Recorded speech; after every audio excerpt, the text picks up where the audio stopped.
What's up, guys? So the other day I did a maintenance and I went ahead and took a video for you guys so you guys can see basically like what's the difference between you never doing a maintenance and then you probably getting a maintenance done. Maybe it's for the first time ever.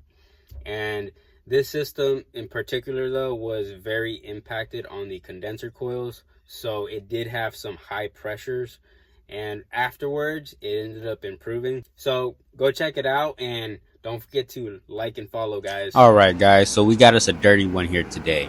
Right here, take a look at these coils. They are pretty impacted. Look at this side over here, it's pretty bad. That one's completely blocked off. You can't even see the coil basically. All right, the air was not even coming up, it was coming towards the side where my hand is at, and it was also having a really high head pressure, 426. That is not good. Okay, now we're gonna come and check over here all the electrical and make sure everything's okay there. I did some amp readings here just to make sure the components were working good. And check this out, man, I found some cockroaches there. I guess they died on that capacitor. Right here, I'm just taking all the screws out so I can go ahead and take the top off the package unit. It was pushed against the house really closely, so this little thumb screw thing worked out awesome. Now I'm just disconnecting all the wires so that I can go ahead and lift the top off of the unit. When you do something like this, guys, always be careful. Do not hurt yourselves. And sometimes if you have a helper, it's best. Alright? But anyways, let's look at these coils real quick. See that?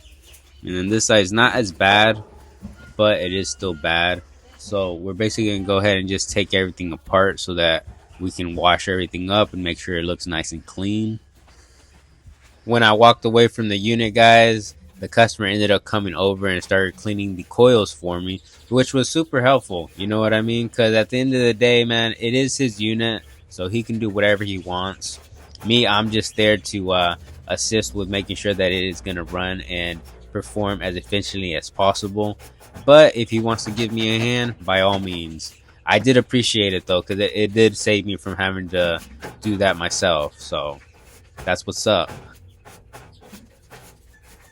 When I got back, I just asked him kindly if he could take a little break so I can go ahead and add some coil cleaner to the entire unit. I made sure to get it from the inside and then also from the outside. And I like to make sure I get all up in there, guys. So get in there as close as you can when you're doing this stuff. And then I ended up getting a brush and just brushed off as much of the stuff that I could. And also a little recommendation is try to be as gentle as possible because you don't want to be bending any of those fins. Okay, guys, now I'm going to go ahead and hose off the coil.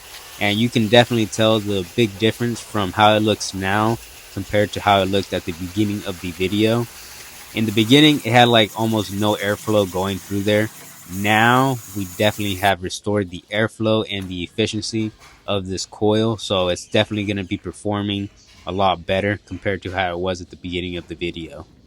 Okay, guys, now we can focus on the drain pan of the unit, which this one was pretty bad. It was full of gunk when I first arrived, and it literally was just overflowing out of it, so nothing was actually making its way through the drain line itself. But now that's all cleared up, so we can move on to the evaporator coil. On the evaporator coil, I just put the evap cleaner and I let that thing sit there for a good 5 minutes, and then we can just go ahead and hose that down. Now the customer is going to have some improved airflow going across that coil, which will allow the system to work a little more efficient than it was previously. Also, guys, I did use a coil brush to clean the fins as best as I could before I did wash it. Alright, guys, now that we're done with that, we can get to the wiring. And check this one out. This spade actually was not even attached. It was broken and just hanging onto the contactor. So luckily I did catch that. And I went ahead and just replaced it with a new spade connector and made sure I connected that back correctly. Afterwards, I just wiped everything down in here, cleaned everything as best I could. And now we can move on to the exterior of the unit. Right here, I like to go ahead and soak the exterior of the unit as much as possible and probably let that thing soak in for a good 30 seconds to a minute. Then you can go ahead and start just scrubbing it down. For me, this little brush actually works pretty good because it kind of gets into every little area that I need it to.